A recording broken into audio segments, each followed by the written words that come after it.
Hey guys, welcome back. In the last lesson, we saw the different components that make up a Flume agent. And we created a Flume agent to ingest log messages from a sample application and push them into HDFS. In this lesson, we're going to see a different Flume configuration. We're going to see how we can replicate messages from a single source to more than one sink, or in other words, more than one destination. Take a look at this slide. This is what we're going to do. We are going to get the messages from the application, and each Flume event will be posted simultaneously to two different channels, and each channel will be consumed by a separate sink. First sink will post the log messages of Flume events to a file in the local file system, and the second sink will post the log messages of Flume events to a file in HDFS. Let's look at the configuration now. We'll first name our source, sink, and the channels. We have one source and we'll tail the log file, and we're going to call the source tail-source.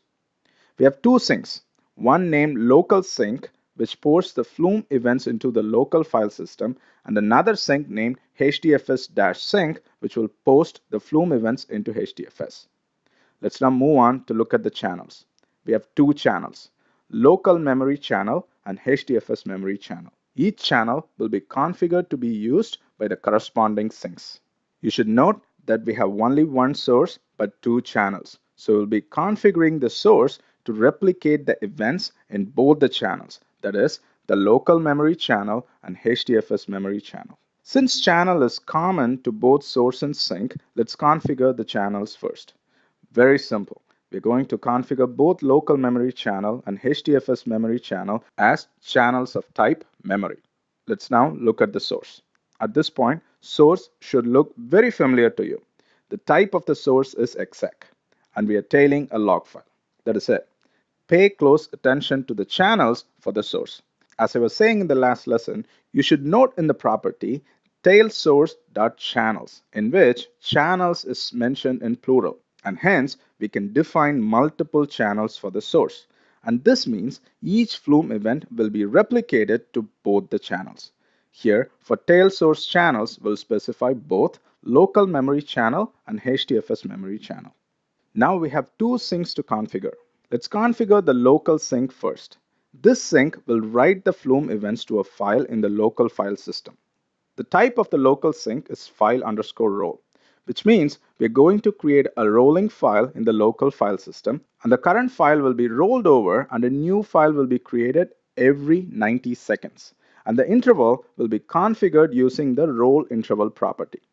And the directory property dictates the destination for the files. Configuration of the sink is not complete without the channel. This sink will be consuming Flume events from the local memory channel. Let's now move on to the second sink, HDFS sink. This sink will write the Flume events to HDFS. The first two configuration properties are very familiar from our last lesson. The type of this sink is HDFS. Path defines the folder location in HDFS where the files need to be created.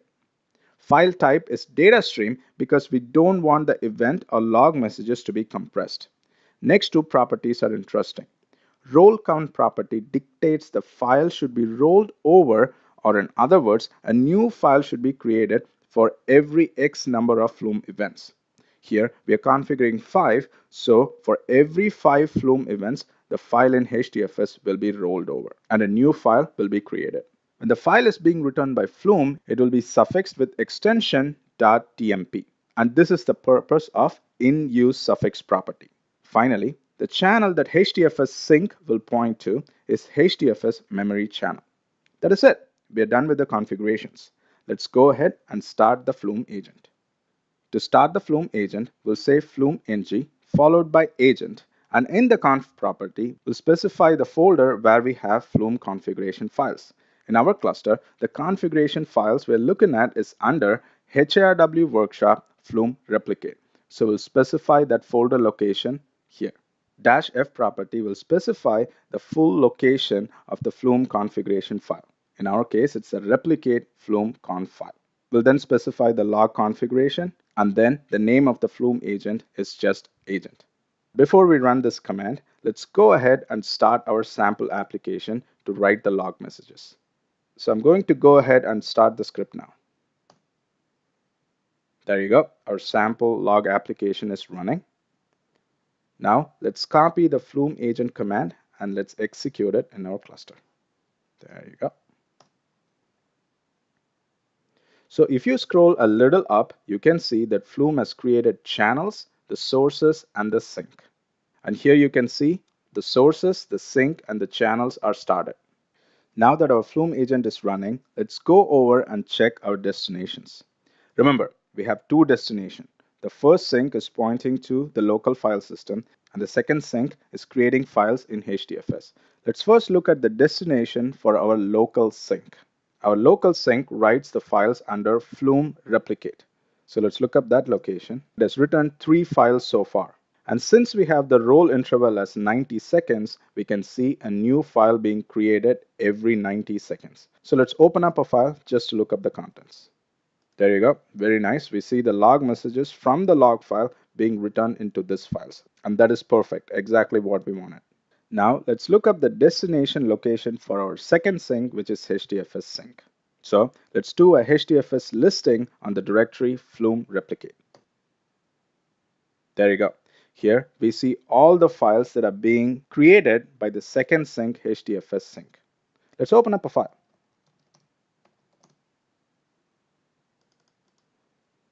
And here are the log messages as well. And you can also see the file which is in use is suffixed with .tmp, which is what we have configured in Flume configuration. And also you will note that the roll count is 5. So a new file will be created for every 5 Flume events. And you can see in this file that it has 5 Flume events.